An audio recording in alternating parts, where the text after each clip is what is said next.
In Mary Eberstadt's article, Vindication of Humanae Vitae, she systematically presents four arguments that defend Pope Paul VI's encyclical of July 1968. The encyclical presented warned of four resulting trends. If contraception becomes widespread, a general lowering of moral standards throughout society would occur, a rising in infidelity, a lessening of respect for women by men, and the coercive use of reproductive technology by governments in the years following this. Numerous distinguished Catholic thinkers have argued, using a variety of evidence, that each of these predictions have been borne out by the social facts. Eberstadt notes the irony in the fact that most of the abundant empirical evidence that supports the accuracy of Paul VI's predictions is provided by secular social scientists and more recently by some of our most avid feminists. The evil consequences of artificial birth control. The statement of the theologians include, as one of its critiques, a reference to Humanae Vitae, which made predictions about consequences of methods and plans for artificial birth control. Dealing with these predictions and their vindication could easily be the subject of an entire book. But as Mary Eberstadt notes, the source of the data which is pointing towards Paul VI's vindication is quite ironic.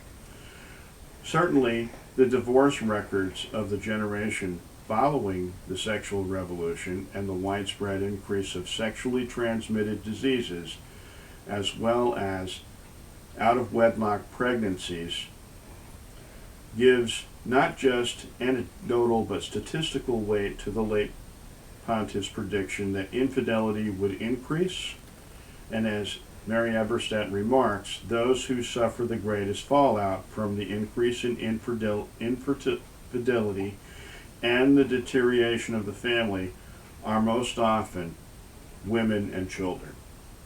Coupled with this is an obvious decrease in moral standards as a whole. For instance, consider that now 70% of all of our television programs contain sexual content, and that young people view more than 14,000 sexual messages each year. When contraceptive was offered, and even as much as on the street, and the modern world accepted it with wide arms open, our thinking began to change very quickly as a culture. And it became apparent that private actions and decisions would ultimately have very public consequences. Perhaps the most significant distortion about the sexual revolution and has produced, and which was afforded by the widespread use of contraception, is that men now tend to view women more as objects to be used rather than people to be loved. Immanuel Kant, who is no theologian, knew that people would never be treated as objects, but postmodern man seems to have gotten this. Even within marriages where contraception is used, this is a major issue. Women always bear the burden of contraception's side effects, while men are free to engage in merely recreational sex rather than sex which is open to procreation and speaks the language of total self-giving. Outside of marital acts of men using women, pornography demonstrates well that men, though not only men, can now routinely view other people as objects whose worth is found only and exclusively in relation to the pleasure they provide. And though pornography is often justified as a private choice, it has manifested many public consequences, not the least of which is the earlier entrance into sexual activity by adolescence and the strong connection to divorce among adults. The final theme, born from the social sciences, is the catalog of data that overwhelmingly weigh in on Paul VI's side. Though we are perhaps still too caught up in the wave of effects from both the sexual revolution and the theological revolution that followed, the lead of the statement by theologians, the future may paint a different story. The single most striking thing about this document, Vindication of Humanae Vitae, is its predictions about what the future would have been have been thoroughly vindicated. And I'm not just talking about the theology, but about the secular social science overwhelmingly. Humanae Vitae said that men would lose respect for women in a world where contraception was ubiquitous. At a time when illegitimacy rates approach the 50% mark around the civilized Western world and have passed it in some places, most recently Great Britain, it's hard to argue that Humanae Vitae got it wrong. But you don't always need social science to get to the point.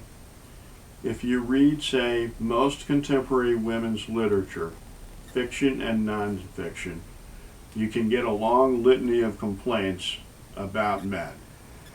How hard it is to find a good one, how women need to strike it out on their own, and how they even need to bear children on their own, because the men that can't be counted on, etc., etc.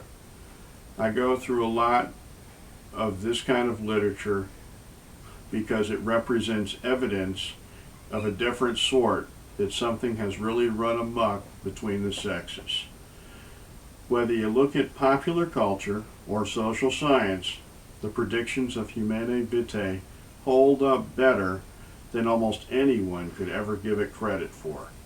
And the fact that Humanae Vitae is nevertheless and simultaneously considered the most globally reviled document of our time means that we are looking at an enormous paradox here. For practicing Catholics, however, the root of a culture of death can strike deeper than abortion.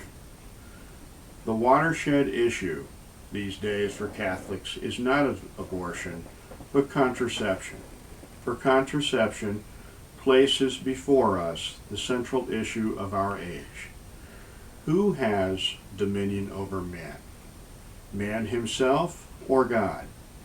In Genesis, God gave men dominion over nature, Genesis 1 through 28. But he reserved dominion over man to himself, as exemplified in this one command to Adam and Eve. Is the human body a part of that realm over which God gave man dominion? Or is the human body indissociable from the human being over whom God reserved dominion for himself? This is the unavoidable question raised by contraception. To divorce sex from procreation is to divorce man from his role as a co-creator with God in order to set man up as the sole Lord of even his own existence. It is to reduce sex to the simple level of a biological function, which as such belongs to the nature over which man has dominion.